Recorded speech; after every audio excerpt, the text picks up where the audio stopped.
3 a week over the last month in particular. Some of you, I think, have reached out to me that you have received emails or phone calls about that. And so basically staff has been working over the last, say, 3 to 4 weeks, evaluating what we have currently on the books that allow or don't allow short-term rentals, what governs them, which is not much. And then we've been looking at other communities in the state nationally, as well as what policies exist for places like Airbnb, VRBO, other entities like that on the books, and how they're governed, with people that do business with them, what taxes they collect, for example, what they don't. So, all that being said, the point of origin for most of these things, if we're talking about a zoning class, is typically the Planning Commission. I mean, that's the appropriate body that would make a recommendation to you for, your concurrence or not. And so the staff is still evaluating a lot of these things. It's a lot of information to digest. We talked about Auburn. They just did something in March of this year and then amended it in July. Dothan, on the front page of the Dothan Eagle this morning, their planning commission was evaluating Airbnb specifically. So we're still in that process. Our Public Works and Engineering Department, Revenue Officer, CFO, we're all kind of looking into what's the state policy, what's our policy, and then what are best business practices around us, so that we can just get that information to you and to the Planning Commission should they decide to take up this issue. So that's pretty much our update. So in a nutshell, y'all are in the information gathering stage. You'll be working back and forth with us and the Planning Commission to bring forward recommendations, or at least options of directions we can go. And this is going to take a little bit of time because ultimately, if we choose to further regulate beyond what we currently are doing, it's going to require an amendment to our existing zoning code. Correct. So what's the timeline on that? So the planning commission meets once a month right now. So I think that next Tuesday would be their next meeting. I think that's at 4:30. Is that right? Yeah, 4:30. So here in the council chambers. So once a month. So if they were to decide to introduce something or make a recommendation for a change in zoning, but practically nothing's going to be introduced next week. Practically, yeah. I have no idea what their agenda is right now, but no, I don't know of anything that will be introduced. Councilman Johnson. I haven't heard anything yet. I know we talked about it, but nothing's been introduced. So it could take, depending on advertisement, and once they decide to do that, if you were to adopt it, there would have to be an advertisement process that would be part of the recommendation. It'd be 30 days, I believe. Under that, or is it 2 weeks? For 30 days. So then the Planning Commission would adopt, then kick it to us, then we would have to advertise, lay over. So we're looking at a 60 to 90 day process. Probably. And realistically, once it went through that process, if it included some sort of a variance or something, it would go back to the Board of Adjustments for their. So in other words, if similar to if we had, I think the beekeeping ordinance that we just did, it'd be a lot like that. And of course, that took longer than 60 days, but there were a lot of other nuances that went in there. But similar process in that we consulted a lot of people throughout the state, so that we tried to get something that was well thought out and gave you a lot of options to consider. Okay. Scotty, you're our resident member of the Planning Commission. Do you have any additional comments or questions? I like Jonathan's recommendations that let the City Planning Commission do that and come up with something that'll be amenable to everyone. Again, that's next Tuesday at 4:30 is our meeting of that. So I think that's where we need to go, and let the staff get a chance to come up with comments and everything from all around the state and all those cities in the vicinity of us. Greg, you got any questions or comments on that? Eugene? No, but obviously we do have a problem because like Jonathan said, the headlines of the Dothan Eagle today, they were also studying the same thing. So it's something that we need to look at quickly and make decisions as soon as possible. Sonia? Jonathan, you mentioned you were looking at other cities. Can you kind of email some of those Sure. ordinances that you looked at so we can review, kind of see what's going on? around Sure, us? I'd be happy to. I think right now, in addition to that, I think Airbnb, for instance, I think they have like 12 agreements with 12 different cities or counties as well. So we have snippets from each one of those. I've just got something from what Dothan's considering today, and then I have the one from Auburn that they adopted in July. So I'll send all that out to you. Thank you, Jonathan. My comments, on this will be brief. I think I agree with Eugene. I think we need to change and adapt as the economy changes, as different products are available out there and things. This has been going on for years. Obviously, it's just kind of come to a head now in enterprise. So, gotten a lot of phone calls from both sides. So I'm sure we're going to hear from some of them tonight on opinions. So appreciate y'all's work on it, and let's try to methodically work through this and do it as quick as possible. Let's get it right. Sure. Okay. Thank you. All right, moving on to capital projects overview. So who's going to handle that, Barry?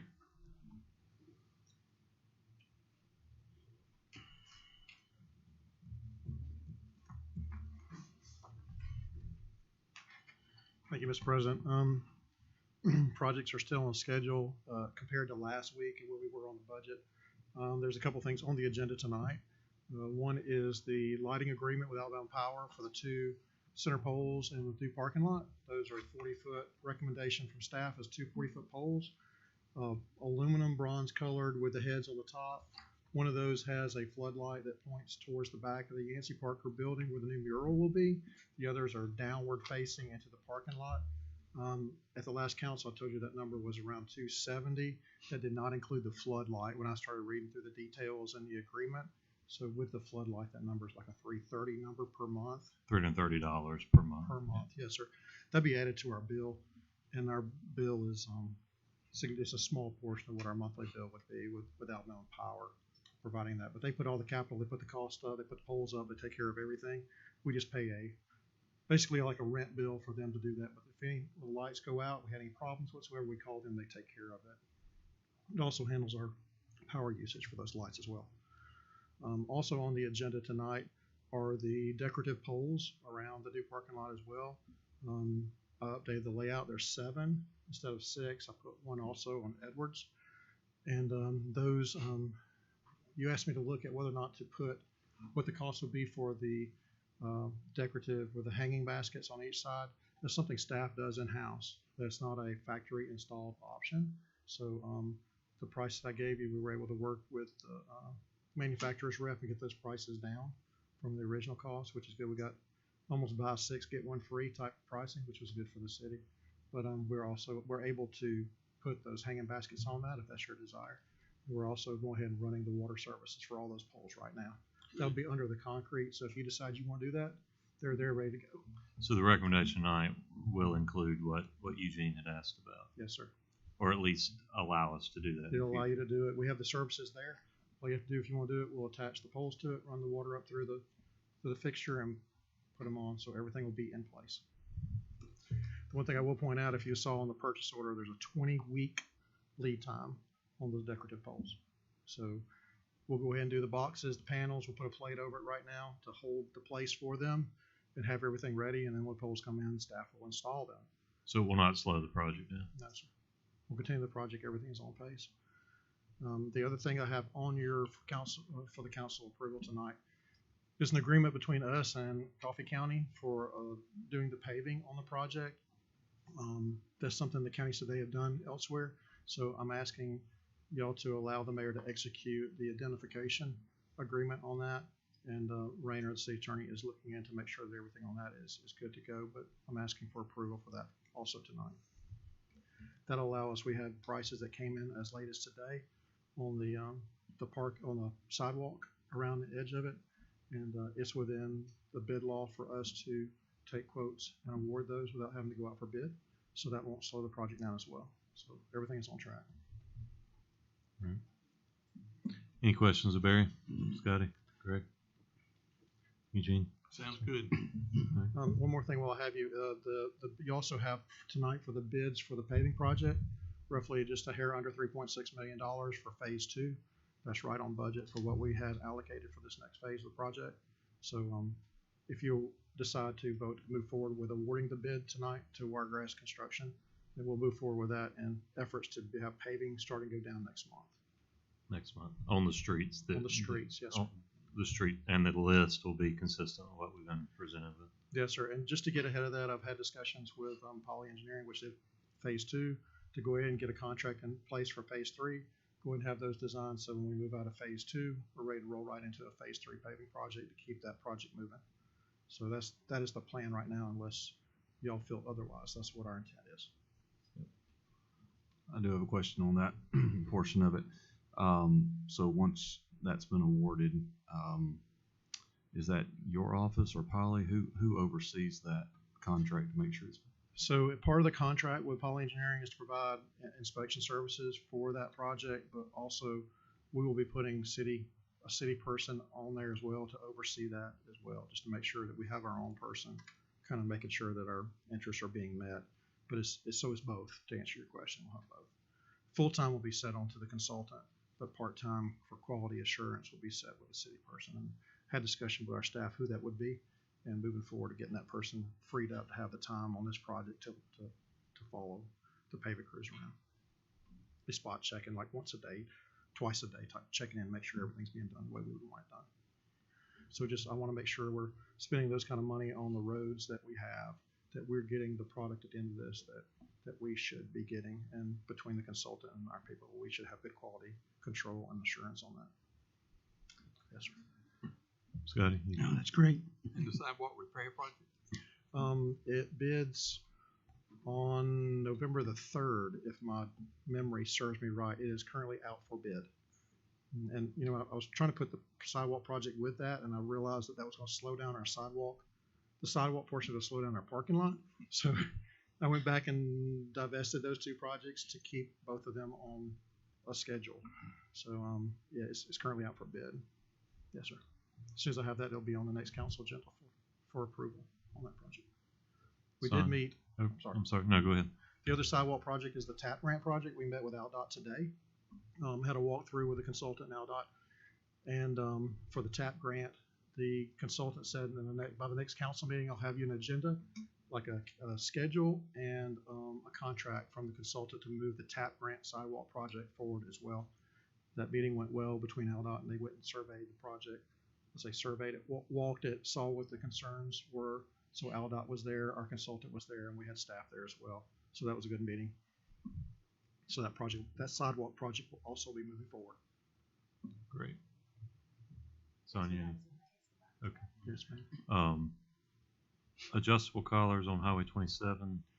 We do have the adjustable collars in stock. We've had discussions with Aldot and their contractor about the means of how we were to go back and cut those manholes out, raise the lids back up to grade, and put them back. I don't have an answer at this time, but it's moving forward. We'll have it done. Yeah. We own the utility. That was an Aldot project, so we're working together to get those raised and put back so that the public, when they drive down that road, those manhole lids that are in the wheel path, you won't feel the bump that you currently have now.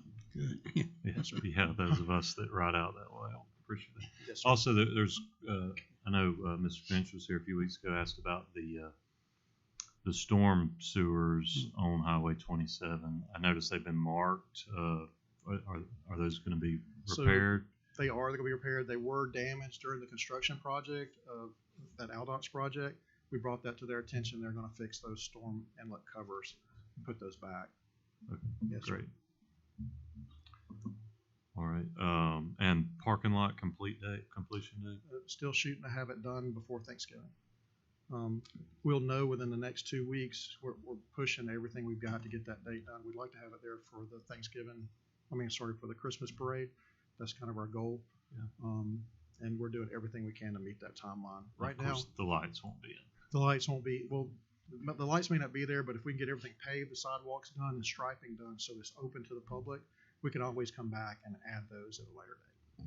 And we're talking about the lights that won't be there, are the sidewalk The lights. sidewalk lights. You'll have The them floodlight will be flood- there. Tonight, after you approve the agreement with Alabama Power, I've got a hold on 2 poles that are in Birmingham for our sidewalk, but the first person that signs the agreement gets those poles. So I'm hopefully that, as of 2 days ago, they were still there.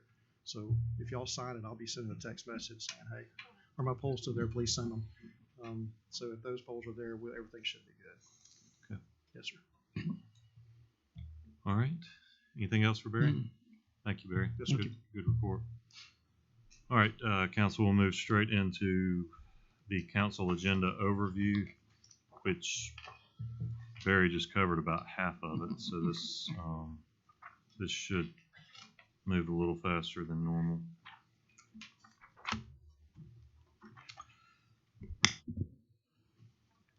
So, of course, we'll have the approval of the agenda, consideration of the consent agenda, which will have the work session minutes, council meeting minutes, contract billings. Any questions on the contract billings? You were provided with all the backup info in your packets. No concerns there. Travel request, I will say, I hope y'all noticed the new form on the travel request that Sonia had requested. So good job, staff, on that. I think that gives us exactly the information we need.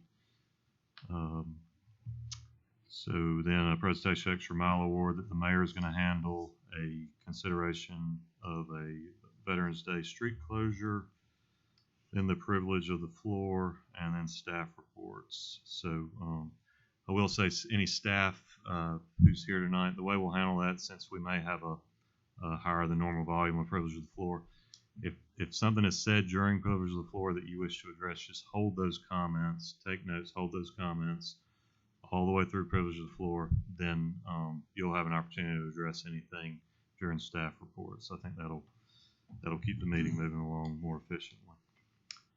Then we'll move into old business, some things that have been introduced in the past. Barry talked about the bid recommendation. I assume nobody has any concerns about that. Barry covered that fairly thoroughly. Y'all stop me if you want to discuss something in more depth, but these next few items Barry addressed. Barry, did you address the sewer relocation? Come up and give us an update on that. So this is for Highway 167 North sewer utilities relocation. And Glenn? Yeah, I'll be glad to. If you remember at the last council meeting, you awarded the relocation of the sewer for the Highway 167 relocation for the 5-laning to Blankenship Contracting. I told you at that meeting that we had fully worked out the supplemental agreement with DOT at that time. Since then, we have. That's what's in your packet, basically, is the supplemental agreement that would increase the agreement amount between the city and the DOT because of the overrun in the bid amount. There's an attachment in there. Just generally, the total increase is $194,997.80. That's the total increase. That is because there's betterment involved in this project. Part of that obviously belongs to the city, the majority to the state. The state's increase is $169,400, and then the city's increase of that amount would be $25,566. So that's basically covered in that supplemental. So it's just getting that agreement amount to the proper amount to comply with the bid, basically. All right. Any questions of Glenn or Barry on this? All right. Thank you. Moving on to modify hiring procedures, police and fire. Jonathan, you want to update us on this, or the police? I know this is something we've discussed in the past, but does anybody have any questions on this? I think I can handle this. Everybody should remember we discussed arming our police chief and fire chief with the ability to go out and recruit from different departments and use a pay scale that's in line with their experience instead of starting them off down at the bottom. For example, go out and hire a 20-year experience patrolman. our current policies require to start them at starting pay, right? Yeah. So this would give both of our chiefs the ability to go out and recruit. So I think everybody was on board with that when we discussed initially. So this is just codifying that. Then we're going to authorize the mayor to execute the lighting services agreement. This is what we talked about earlier, right, Barry? Yeah, so this is for the parking lot.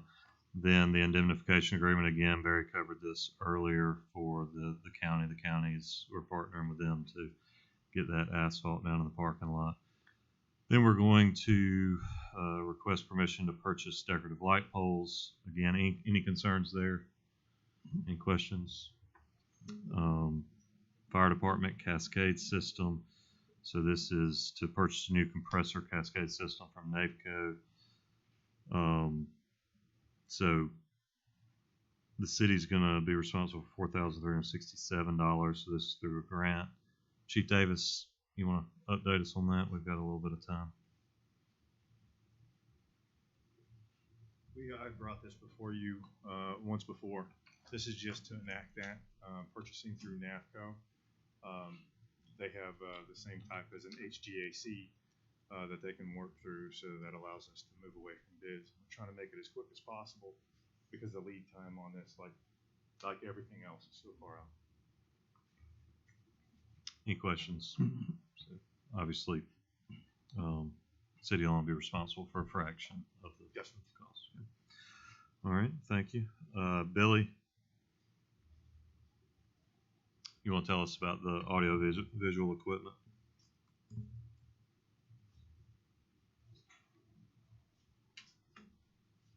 Yes, sir. As you might have been aware, if y'all remember back in May, June, I can't remember which month, y'all had given permission to seek bids for AV equipment for the Civic Center. Now we're in the new fiscal year. We never did get the opportunity to bid on it because we said we would wait. And we know that if the product's available, that we will seek bids at that time, but the products were not. Now we're into the new fiscal year, and I want to open that permission again to seek bids. And so when the time is right, working with Jeremy Nagy and so that we can send out bids so we can upgrade the AV facilities at the Civic Center. Any questions? This is a budgeted item. It is budgeted item. How long do you think it'll take to complete the project? That I do not know right now. It's just based on when we The can availability. send out the bids, seek bids, and get the information, get the bids back to us, and get through your approval, and then order the. So we're still in supply chain issues right now. Correct. The last we heard was January on the projector because of the chip shortage. So, that's really what we're waiting on is getting order projectors. A few months ago, it was January. Something like, yes. So this is basically just arming you to pull the trigger when the Correct. equipment's available. Go ahead and just because Well, that's probably a good idea. because we're meeting twice a month. Yeah. So we want to be proactive and go ahead and get the permission so that we can go ahead and pull the trigger to seek bids when we know it's been told to us that go ahead, let's do it. Some of this stuff will be in stock for about a day and Yeah. thousands of them disappear. So. See, and that's again through the process. Once we seek bids, we have to, we ask for bids so many days, they come back, we open them up, we review them, then we got to get on the next city council meeting for approval from you all based on our recommendation. I do have one thing. Will this include the equipment at the farmer's market? You know how ancient that stuff is? This one's currently is just for the city. Just for the Civic Center. I didn't We know can whether try you to- could include that, which would help with reducing the price or what. Just something to think about. Yeah, we can definitely evaluate that, and I mean, if we want to amend the memo to add that in as an Yeah. opportunity, then we can, go ahead and do it all at one time, and if the money's there, then maybe we can make it happen. If not, then So is the reason that we're having to actually seek a bid for this because of the price range? Is it over? Yes. Okay. yes, because it's gonna be over 15,000. I know right now with the constraints that are out there that we could get a bid by the time we approve it, the supply is gone again. So Right. Yeah. But if that's the way we have to do it, so we have to That's do it. correct, based on the state law. Unless, I don't know if there's any other way around it, so. All right, any other I mean, do we need to add farmer's market to this request? I mean, Billy, is that gonna help? Well, let me, Scott, you just brought up something that there is, it's not a major issue, but there's some minor issues on upgrades that need to happen, but I mean, overall, I think we maybe can handle it in-house without having to go through the process, but. That might be cheaper. But yeah, but it's just that, trying to, when people want to use the projector, that we can have it more wireless, just so that we're not having to plug cords in and running cords all over and just try to make it a little more upgrade and usable. Mm-hmm. But I think that's something that I'd like to still try to review. Maybe that can be done in-house and within a budget without going and have to bids for it. Okay. Thanks, Billy. All right, any concerns with go ahead and giving Billy that permission tonight? Mhm. All right, we'll move forward with that. Thank you, Billy. Then there's a request to hold the Young Eagles Rally. This is something I know we've done several times since, I don't know if we did it last year or not, but we've done it multiple times. Stacy, Barry, any changes from prior years?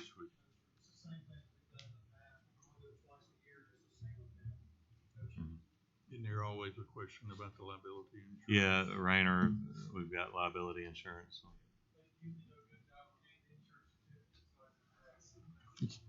It's in the packet. Yeah, it's in the packet. I didn't check it. Yeah, it's right here. It should be in your packet. They provide insurance for Yeah, the City of city. Enterprise Airport is the certificate holder, and the expiration date is December 1st of this year. So That's right. it should be good. We should be good. All right. Then we're going to introduce an ABC license request for Makata Steakhouse. No action on that tonight. Public hearing next month. Then we'll go into mayor's report, council member comments.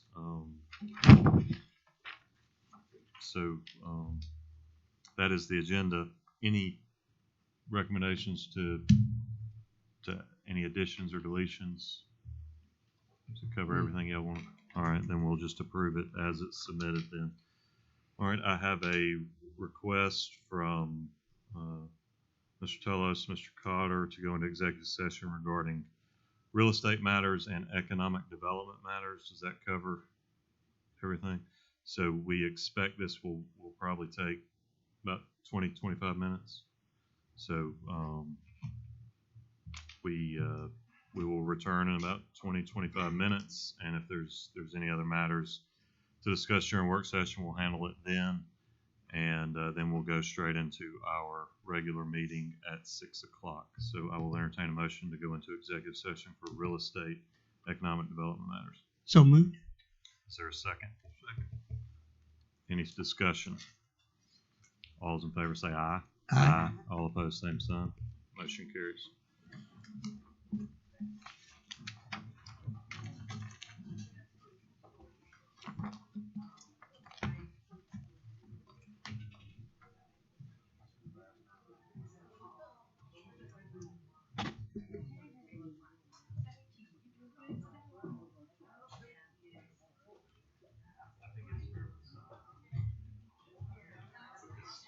It's kind of, obviously, it's a real view, it's eating lives, but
Well, the Braves are winning.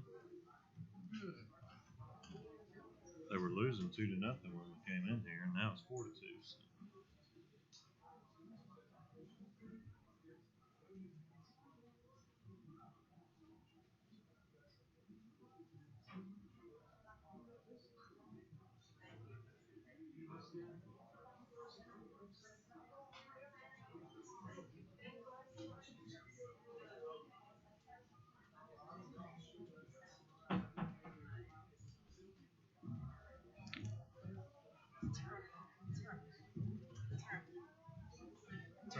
Yeah.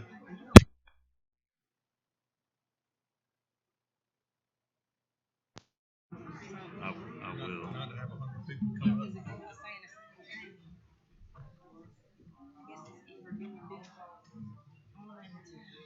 Got 5:59. Greg's coming, he's in the restroom.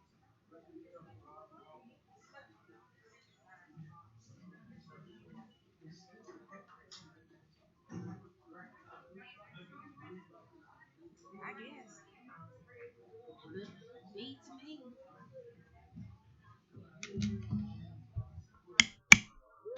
What's so fired up?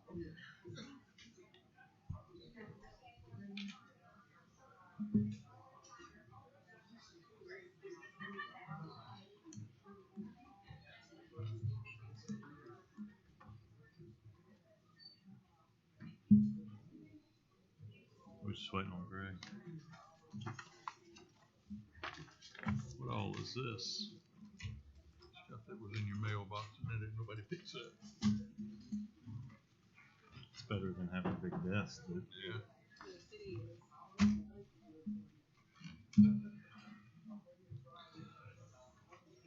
Okay, ladies and gentlemen, I've got 6 o'clock. I will call this meeting of the Enterprise City Council to order. Let the record show that all members of the council are present.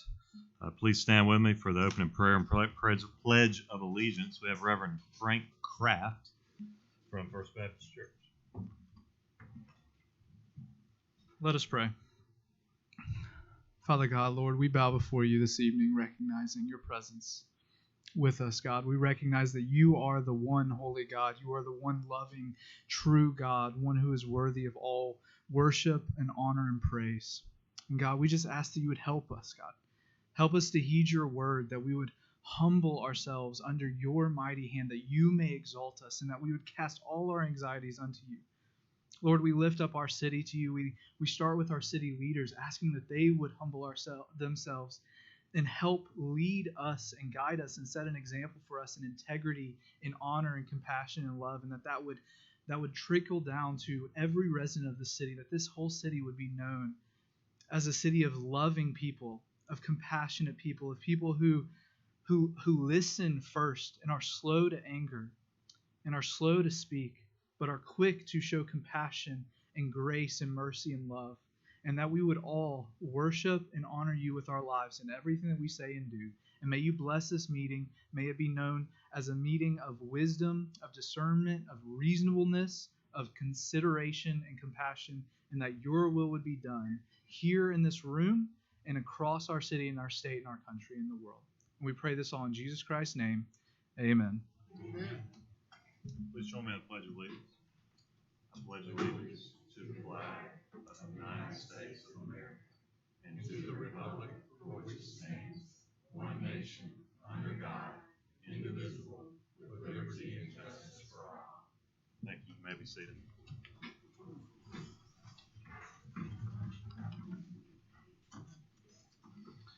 Okay, Council, you have the agenda in your packet that we discussed in the previous work session.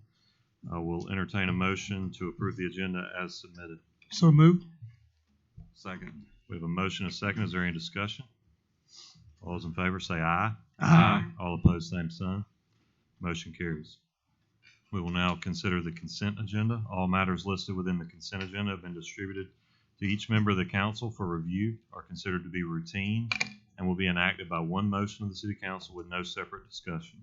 If separate discussion is desired on an item, that item may be removed from the consent agenda and placed on the regular agenda by request of the member of the City Council. I will now call for a motion to approve the consent agenda as presented. So moved. Second.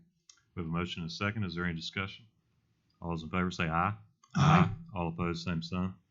Motion carries. Mayor Cooper, you've got an extra mile award to present to Lieutenant Cornelius Bolton.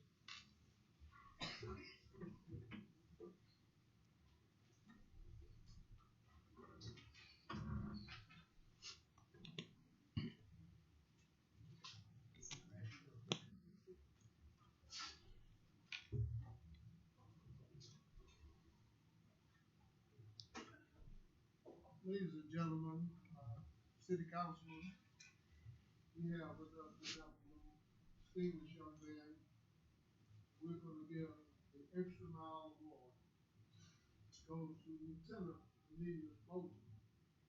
Since the opening of the Central Fire Station, Lieutenant Cornelius Bolton has donated exercise equipment, time, and knowledge to increase the physical health of the fire department.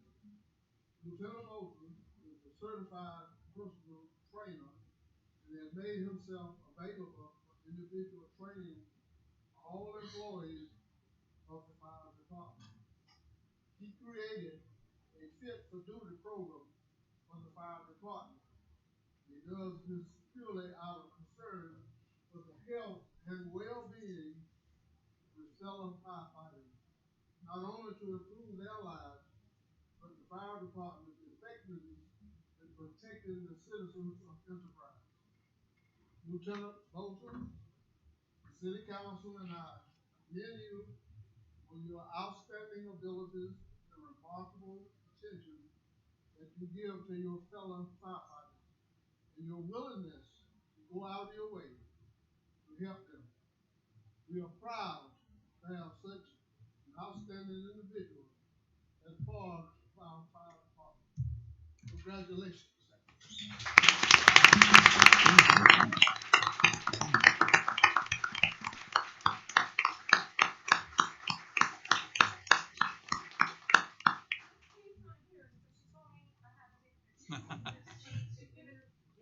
In or out? It's like a before and after.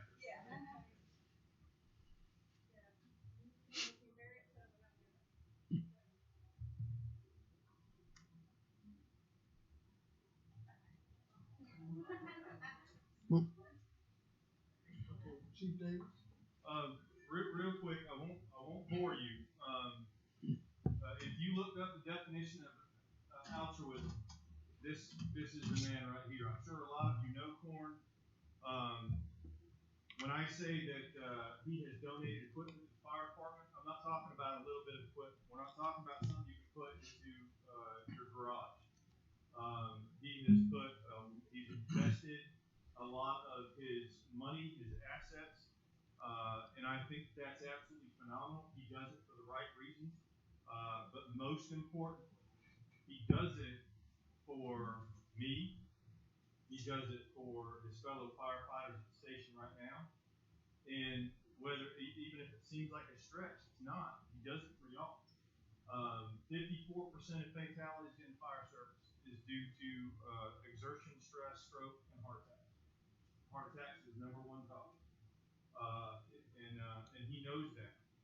And he has spent a great deal of time trying to work on health for our firefighters. And a great deal of that is so that when they respond to you, they're able to do their best. And for that, I'm giving them one more.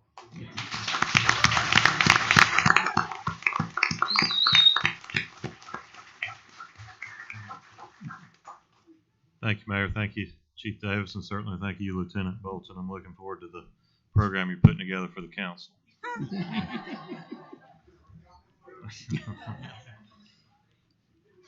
All right, moving on. We've got a street closure request regarding the Veterans Day Events Committee Veterans Parade. So I will now introduce a request on behalf of Mike Sutterfield, representing the Veterans Day Events Committee, to close West College Street from Edward Street to Main Street on Tuesday, November 9th from 5:15 p.m. until 6:15 p.m. for a Veterans Day parade. Chief Moore, you got any concerns? There's a typo. It's supposed to be West College. Okay. The courthouse from. That would be East College, right? That's right. So it's going to be from Edwards and Lee to Grubbs and Lee, and then Main and College, but not to extend into Main, where there's no reason to close down Main Street. Yep. It'll be just that T area to assist people walking across to walk down. So this does not require ALDOT approval. That's correct. Anybody from the Veterans Committee wish to address the council? Any questions or concerns from the council? I will entertain a motion to approve the request. I make a motion, we approve the request. Second. We have a motion and a second. Is there any further discussion? All those in favor say aye. Aye. All opposed, same sign. Motion carries. All right, we'll now move to the privilege of the floor section of the meeting, which, as I explained in the work session prior to this meeting, is the time that anybody here tonight who wishes to address the council may do so. We limit those addresses to 3 minutes. I will say, anybody and everybody who wants to address, by all means, come forward. It would certainly make for a more efficient meeting if there are certain neighborhoods that want to have a spokesperson. That would be encouraged. But if that's not the route you want to go, then fine. We're not going to stop you. I'll also request that everybody be respectful of the person that has the floor.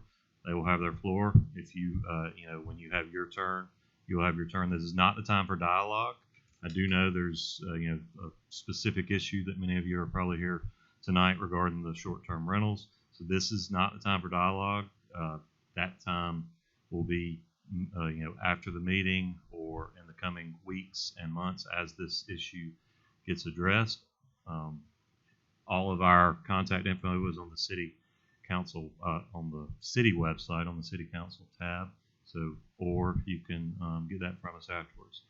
I know I can't speak for the other council members, but I'm pretty sure they would agree with me that I certainly would be willing to have neighborhood meetings, something that would be a little more constructive than a dialogue here tonight, because we do have important business in the city. So, all that being said, is there anyone here to address the council tonight? Just to make this a little more official, everybody raise their hand that wants to address the council. Okay. Are all of you here to address the council regarding short-term rentals? Is there anyone here that is here to address the council regarding something other than short-term rentals? Okay. Ma'am, over here, could you come forward? And please speak clearly into the microphone. You can pull it down to mouth level. Tell us your name, address, and all right. My name is Christy Long. I actually just moved on post from the Enterprise Country Club. I have documentation for you guys. I don't know if you want you can give it to Miss Beverly here. Okay.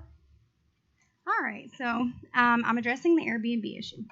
All right. So people from all over the world travel to Enterprise daily for flight graduations, sporting events, travel jobs, for the love of the city and state that has a reputation for supporting the rights given to us by God and our forefathers. Among these rights are our property rights, right to control, and the right to allow others to the right to use, being just two of the said rights. I've given you a copy of the Alabama Supreme Court case, Slabby versus Mountain River Estates. In this case, it was established that Airbnb, as well as other avenues for short-term rental, is considered residential use. This case set the precedence for short-term rentals in Alabama. Airbnb is a rental option that allows homeowners significant control over one of their most valuable financial assets. Homeowners choose short-term rental over long-term rental because they can ensure their property is well maintained, and in the rare event that a tenant is unruly, they can be removed from the property with speed and little resistance. The benefits of Airbnb on the community are countless. Homeowners furnish their rentals with local furniture, soaps, artwork, etc. We employ various companies to clean, keep up yards, launder linens, and improve our rentals. The better our properties are kept, the better our reviews, which directly affect how many bookings we can achieve. I myself put out pamphlets to local businesses to help my guests choose where they would like to shop, eat, or play. In response to the possibility of tax regulations being put on short-term rentals, I'm always against taxing the people in unnecessary proportions. This use of property falls under Alabama lodging tax law, which Airbnb is contracted to pay on my behalf. The City of Enterprise also has a 9% tax law currently as well, so that anytime my guest goes shopping or go out to eat, they have to pay that 9% tax. I am for preventing any additional tax. I want to make that clear. But it's up for discussion. We all are here to benefit everyone.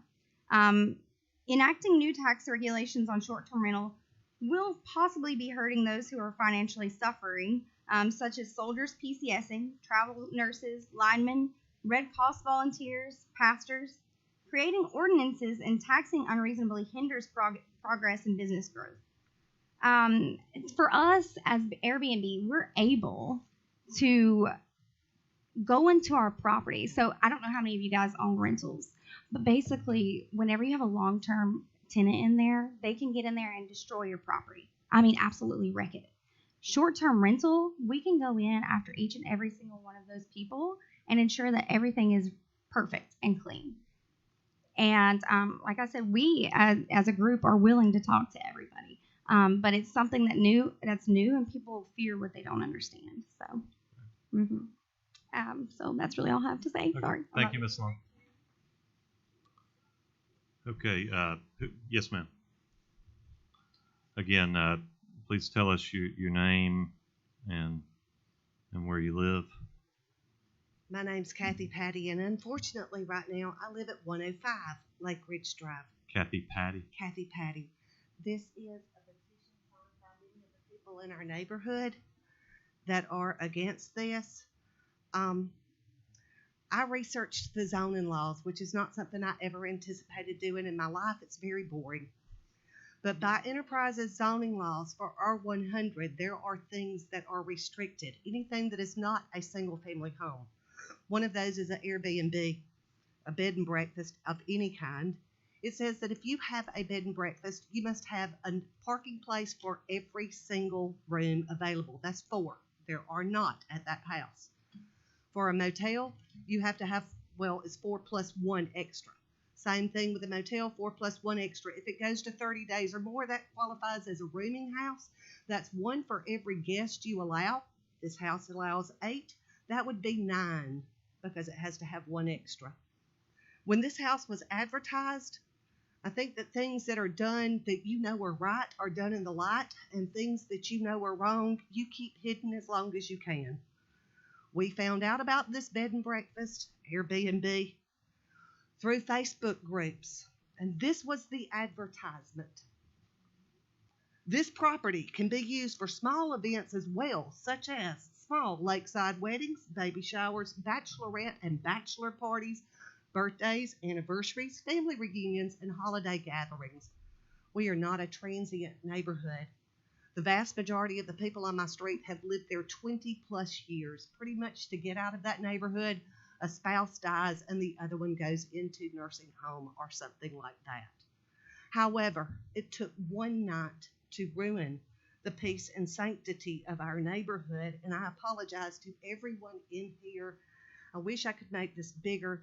The very first night, this is the Snapchat that went out from our neighborhood, inviting everyone to pull TF up to 170, the address was long, Lake Ridge. It was a major throwdown. Snoop would have been proud to be invited. There was so much smoke coming out of that house that neighbors riding by said, "We're about to get a contact high for our children. Let's go home." This is the kind of neighborhood that you move into for the safety and the peace and the quiet. I raised 3 children here. So did many of my neighbors. Some of us are now staying there for our grandchildren's safety. That is not a possibility with this house. In the 3 weeks that it has been in business, there have been more than 4 turnovers of rentals. We ask that the zoning boards that are in place be enforced for R100, and that you realize this is a bed and breakfast, a motel, or a rooming house. But it is definitely anything but single family. Last week, there was more turnover in that house than many of the hotels. We just ask that you help us. Thank you, Ms. Patty. Who else do we have here tonight to address the council? Yes, ma'am. Again, tell us who you are and where you live. Thank you. I'm Kara English Catrett. I am managing a short-term rental here in Enterprise on 200 Main Street. Main Street Loft is the name of it. It is owned by 2 Enterprise natives, and they've asked me to manage the rental for them. I have to say they're not going to be nearly as organized as the other 2 ladies who are here, because I just found out about all this about 2 hours ago. So I just showed it to say that, just to give you a little bit of my credentials, I've been managing short-term rental properties for 15 years. I have properties in Panama City Beach, Nashville, Tennessee, and now Enterprise, Alabama. These are properties that I manage. I own in Nashville and in Panama City Beach. being in this for 15 years, I was one of the first managers, owners to be named as a premier host with VRBO. And so that was based on my business practices. And so primarily, one of the primary practices that I've always tried to ensure is that I'm a good neighbor, whether it be in a 300 unit condo complex or in a neighborhood. The one in Nashville in particular is a neighborhood where we have very close proximity to each other. Walls of this property joins the wall to the other property. So it's very important to be a good neighbor. And in that vein, I especially took pains to go to all of the surrounding neighbors in Nashville and notified them verbally that I was intending to do short-term rental property there. And I have to say that most of them had reservations, but I assured them that I had been doing this for 15 years, that I know what I'm doing, that I don't put up with any foolishness like Ms. Patty was just referring to. And over 14 years, I've seen an awful lot of people trying to pull a fast one. Sometimes you have renters who rent under false pretenses and things like that. But anyway, just a few thoughts that I threw together. I would ask that in the City of Enterprise that you don't pass just a broad prohibition on short-term rentals because, not all are the same. And, of course, it does mean a good bit of tax revenue for the city. And so as a rental manager, I, of course, I hate to see too many prohibitions put on short-term rentals. But as I said, I also think it's important to be a good neighbor, whether you have a rental in a residential neighborhood or whether it be downtown like mine is. The main thing I want to say is that there are measures that can be put in place to prohibit and prevent the kind of activities that Ms. Patty was referring to. Measures that the city can put in place. There are measures that a residential HOA can put in place that would prohibit that sort of thing. And most importantly, there are things that I, as a rental manager / owner, can do to sort of stop that kind of thing before it happens. I also just wanted to say that since I have experience in a number of different rental markets, happy to volunteer my services as far as if anybody's got any questions or if you just want to pick my brain and find out. I can tell you that the rental properties I manage run the gamut. In Panama City Beach, just about anything goes. I think I could pitch a tent on the beach and list it on VRBO, and it would be fine because there's no regulations I have to comply with. In Nashville, I had a list of 13 items that I had a checklist. I had to check each one of these items, and it took me a month to complete everything on the checklist. And they asked for everything except a sample of my blood. So, you've got both ends of the spectrum. And then I think in Enterprise, this is just a new thing. So I'm happy to offer my experience and, expertise and answer any questions anybody might have if you have meetings concerning this. Right. Okay. Thank you, Ms. Ketcher. Is there anybody else here to address the council? Yes, ma'am.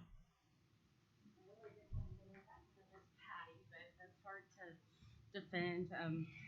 I would just like to have I'm sorry. Cheryl Piccinini. Can you spell that? Airbnb owner. Cheryl Piccinini. Piccinini. That doesn't count towards my 3 minutes. I get that all the time. We've got about 111 Airbnb properties. Keep in mind, we're not commercial operators, and so we're more like ambassadors. And I am truly sorry for what had happened to you and your neighborhood. But there are a lot of us, when we had the nursing shortage during COVID, we've housed those nurses. We've housed during the storms. We housed the linemen. My Airbnb had 5 insurance agents from USAA. I can keep going down the list. I've had local attorneys have me house a battered woman until they could find alternate lodgings for her. Basically, with Airbnb, they also provide two $1 million policies per property. So you're having a liability policy, and there's our priority policies, and you're also having your property policy as well. So that's also taking the burden off our local insurance adjusters as well. We've got 6 communities in the area or in the state that, as far as my research goes, and Jonathan's probably done more exhaustive research, the 2 that weren't college towns or beach towns both scaled back their ordinances. So I'm asking that we not just do a knee-jerk reaction and we stop and we listen. Based on my Airbnb, so my Airbnb brought in $19,000 when all was said and done, everything paid. My property taxes were $253. You get that no matter what. If you had the standard 5% occupancy tax, and they have already taken occupancy taxes for the state, you get $950 additional taxes off my one property. Keep in mind, there's 111 of us, okay? Plus, I just did my taxes, so I got this $9,500 in local contractors. That's my plumber, my electrician, my HVAC, that's soap at Boll Weevil Soap, that's snacks, that's, everything. And also, and I got three minutes, Airbnb also does a living wage. So our cleaners are getting $25 an hour to clean a house. So we're employing a lot of people. We're spending money. We're encouraging them to stay in the community. That's about all I can remember, because trying to follow Miss Patty was difficult. But I would like that we have the opportunity to at least speak to you and talk about this before we just slap some ordinances in place, and that we get to have our voices heard as well, because we do contribute quite a bit. We're not opposed to paying our fair share, obviously. Thank you. Thank you. All right. Thank you. Yes, sir.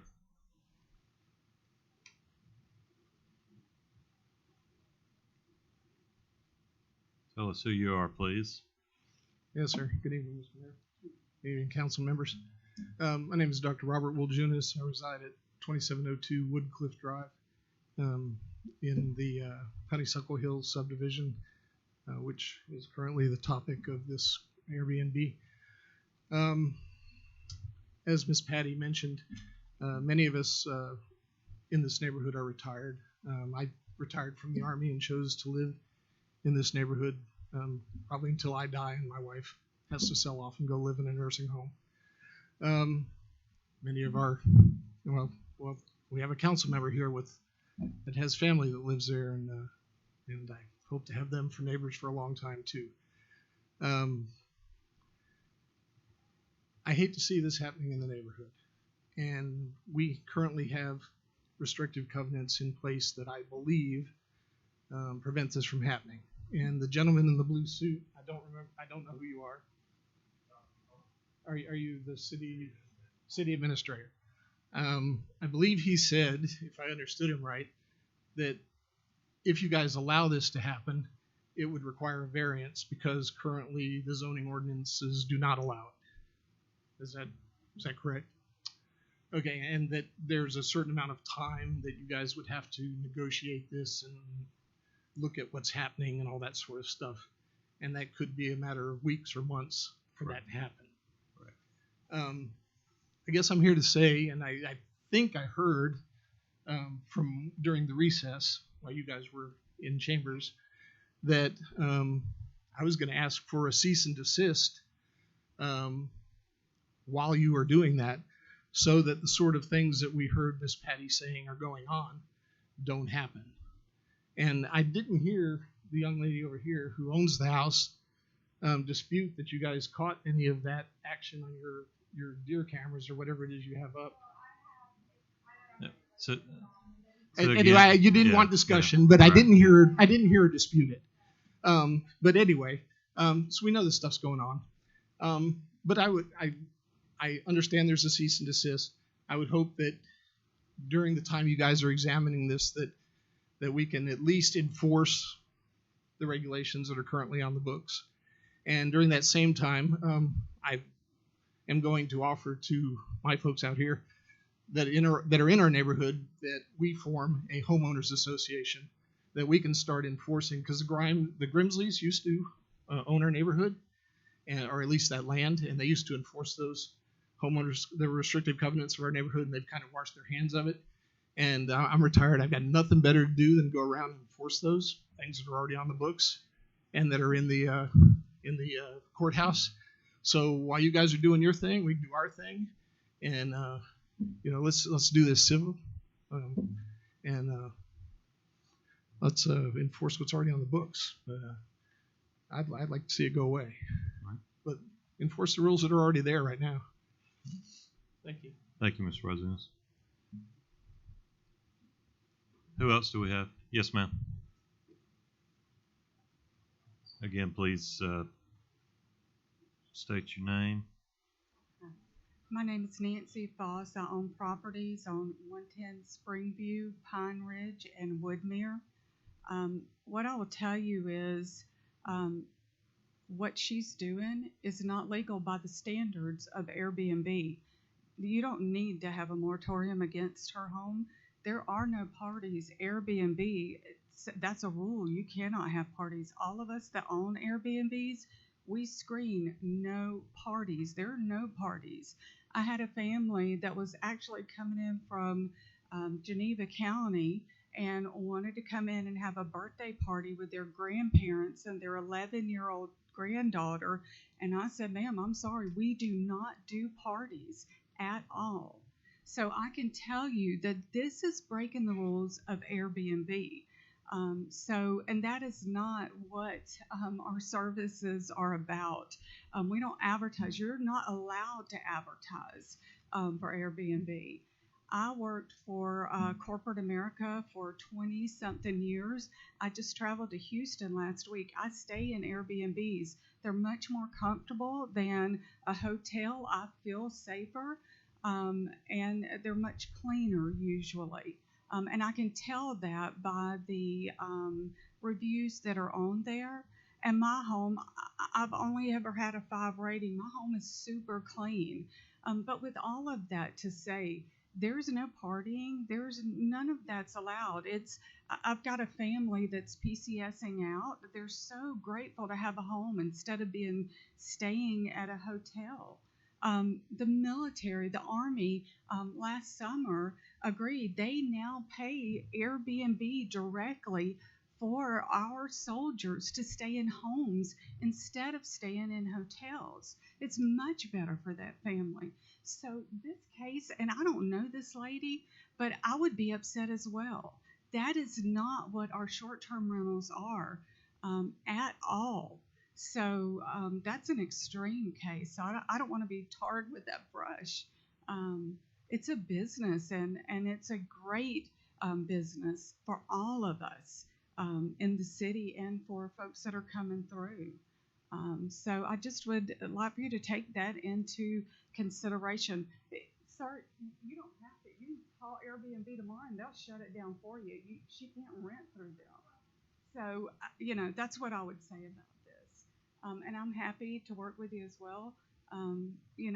We want to partner with the city. It's good for the city. It's people coming here that's not staying in Dothan or Daleville or whatever. It's people that are staying in our city that we can tax. That it's great. They shop. I have links to the Weevil Nut Company and the Bo Weevil Soap Company, and I work with Bill down at the Raw. So if they want to host a party, they can do it there, but they cannot do it in any of my homes. So they're verified. Airbnb has a verification process. They have to have ID. If there is ever any problem, if I'm ever worried about anything, all I have to do is pick up the phone and call them. I don't have to have those people in my home. And if I did take in someone that had a little bit, sketchy, it wasn't a great recommendation, and I told them right up front, we do not have any problems in my neighborhood. We will not. So if that's what you're bringing, don't come. We don't want that, So we want to be good neighbors, good citizens, good partners in our city. We want to bring business here. That's what we're about, you know. So anyway, thank you. Thank you, Ms. Foss. Is there anyone else here to address the council? Yes, sir.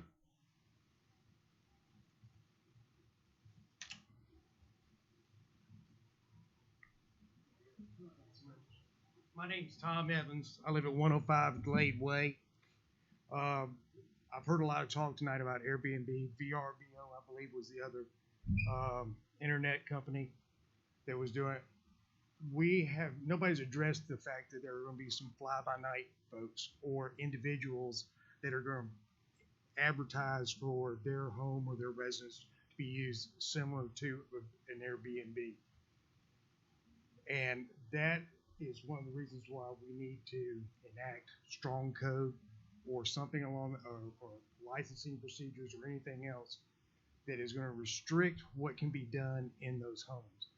Airbnb, Vrbo, they have all their policies and procedures which help govern what they're doing. But my concern is individuals that are not going to be held to those same standards by those companies trying to do the same type of business here within the city limits. I ask that somebody, I know you probably can't do it tonight because it's not on the agenda, but put a hold on the business license for anybody applying for an Airbnb now.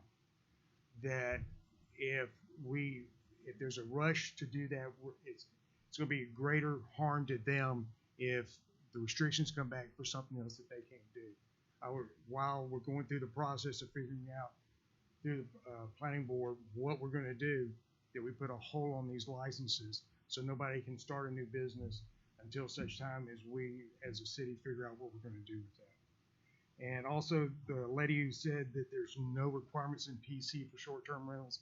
I own property down in PC, and there's a complete ordinance that talks about it, about how many cars can be parked there, bathrooms per occupant, the whole 9 yards.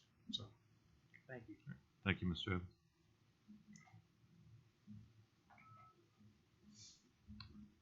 Is there anybody else? Yes, sir.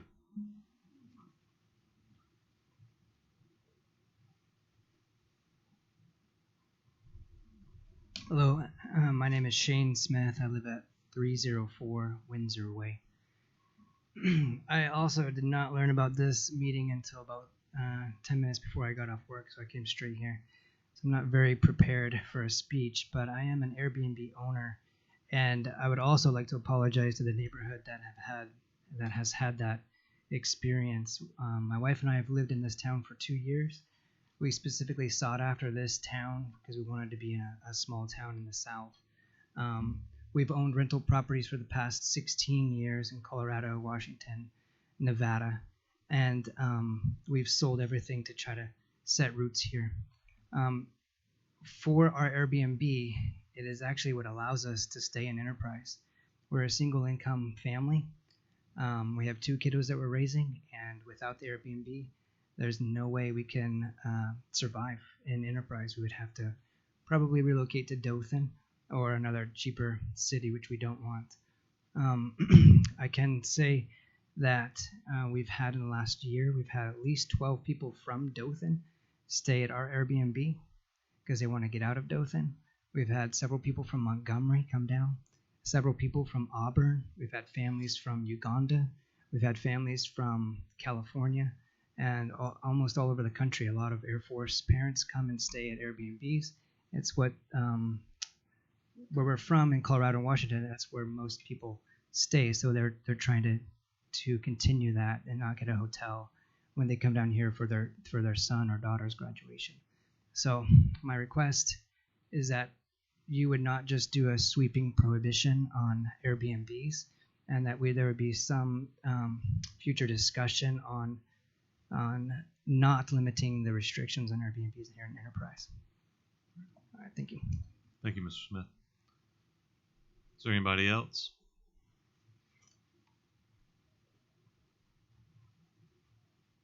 Okay, seeing no one else, I'll make one last request. Nobody else, so we will move on with our agenda as planned. Now, I explained this in the work session prior.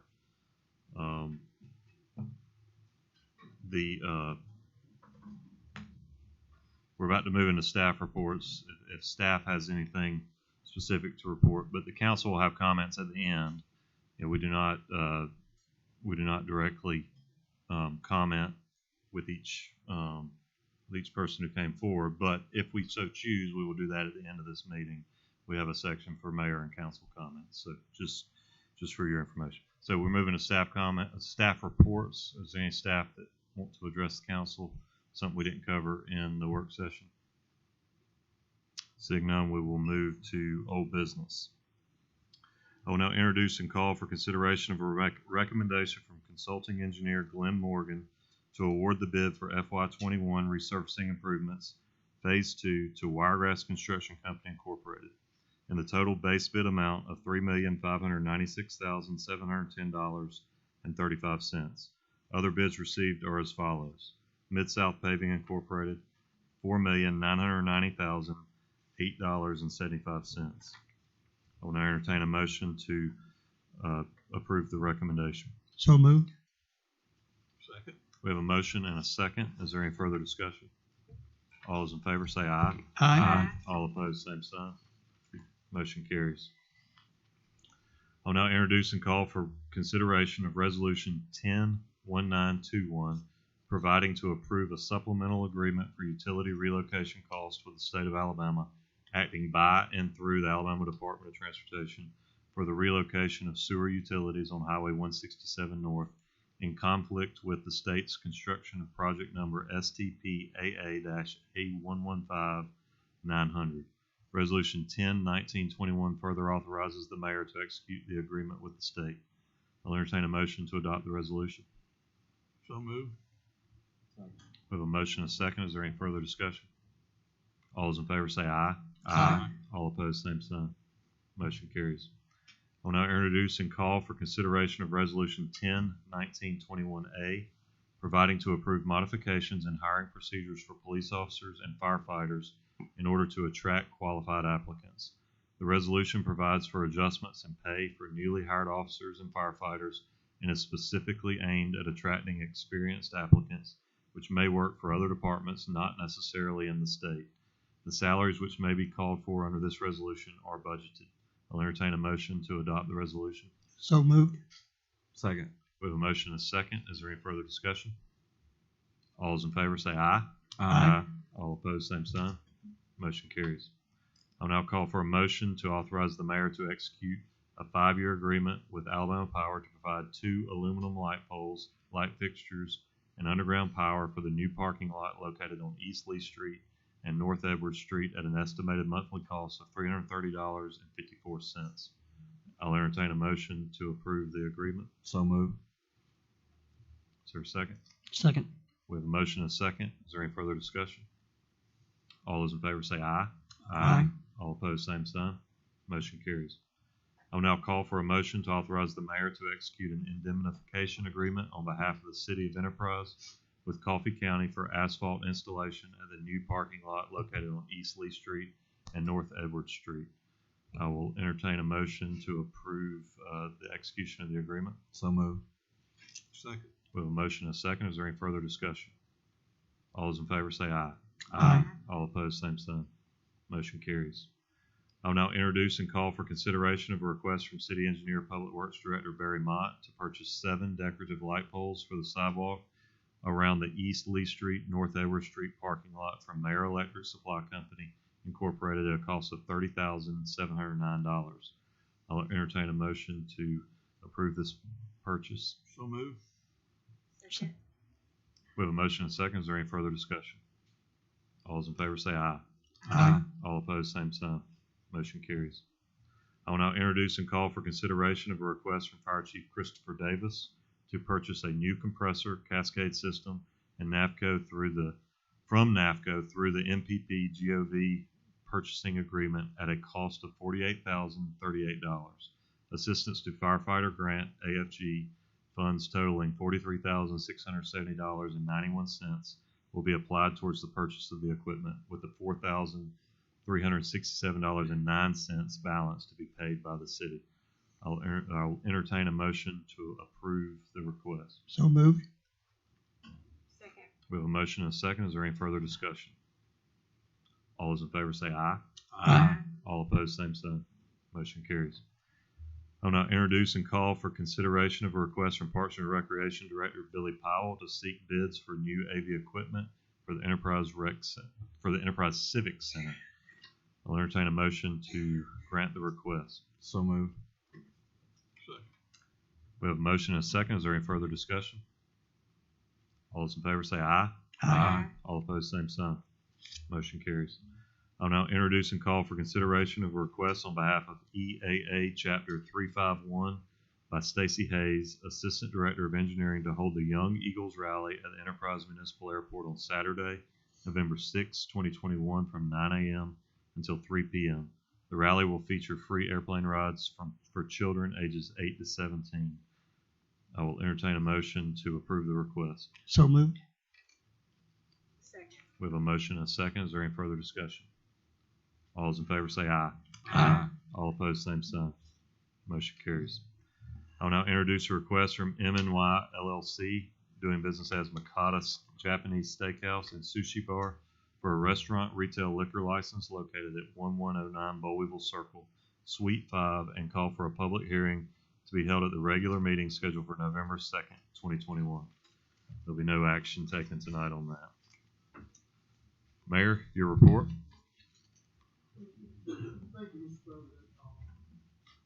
First of all, we would like to thank everybody for coming tonight. We also would like to recognize our city employees for the job that they are doing, whether it's public works, fire department, police department, all of the departments, making our city as well as it is, trying to figure out trash, keep the streets clean, gutters, and et cetera. So again, we would like to let them know that we do appreciate the job they are doing. Thank you, Mayor. Ms. Sonia? I want to thank everyone for coming out tonight. Appreciate everyone that took the time to address us about the Airbnb issue. It's certainly not something that I know we're not going to take lightly, and it's a lot to consider. I could probably give a few opinions now, but I'm going to wait because I want to get more educated opinions. The people have more educated info. But I will say that there's always two sides of everything. I'm going to speculate that all Airbnb properties are not bad.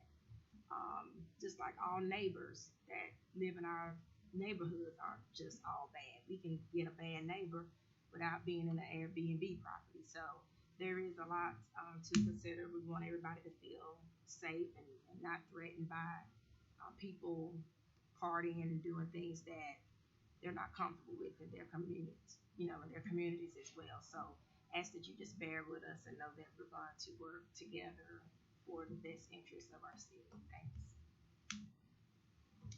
Mr. Goolsby? Congratulations to Lieutenant Bolton, the fire department. Sure appreciate his efforts in getting the Extra Mile Award. Thanks for everybody coming tonight, and I really got educated about Airbnb, a lot I did not know.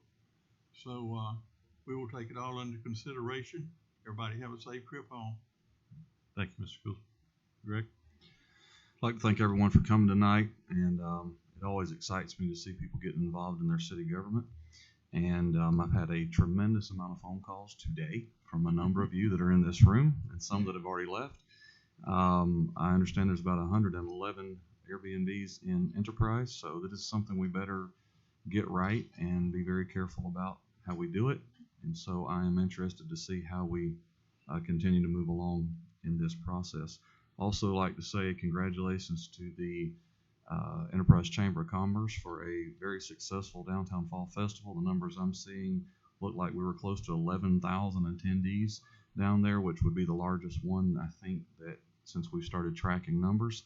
And I was down there, and there was a lot of people down there, and it was very well attended, and looked like everyone was having a great time, and the weather cleared up for us, and we had a great day. So Thanks all for coming.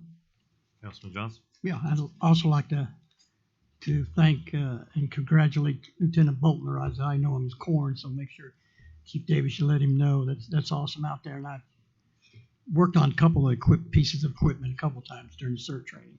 But thank you to all the citizens for coming out.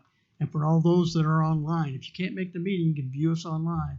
And it's great to take and get involved in your civic action. We need to do our due diligence. We have homework, and we're a big city. We're 30,000 people, and that's who we got to think about as citizens.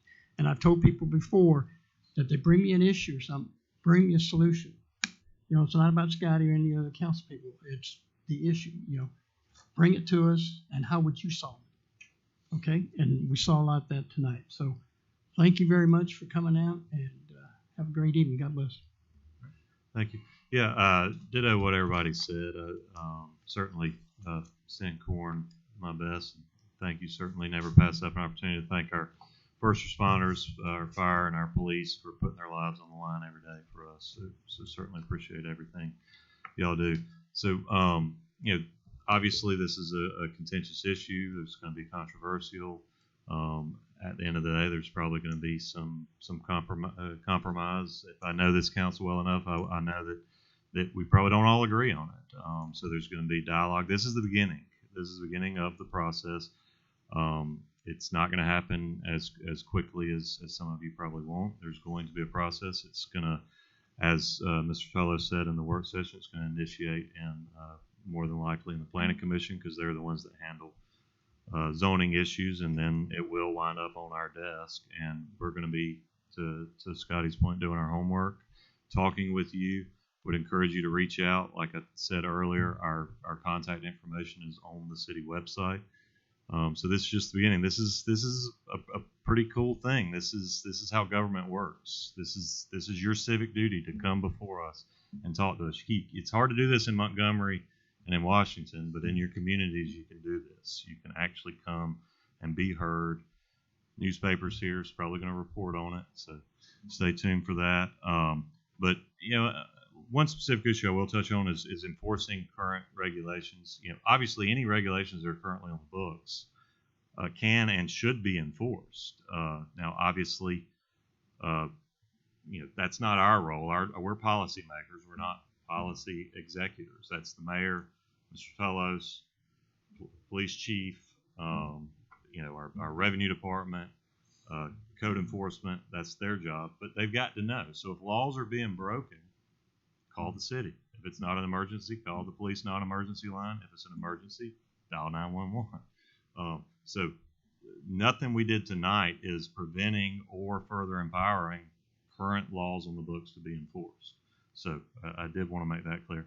And you know, like Sonia said, there's two sides of this issue. The answer is probably some sort of balanced approach in the middle. You know, is an outright prohibition the answer? You know, likely not. We have many soldiers, we have traveling nurses, we have all those things that likely could be, you know, without a place to stay. So we've got to listen to all that. We've got to work through this, and y'all will be part of the process if you so desire. So I will end it on that. We are adjourned. Have a good evening.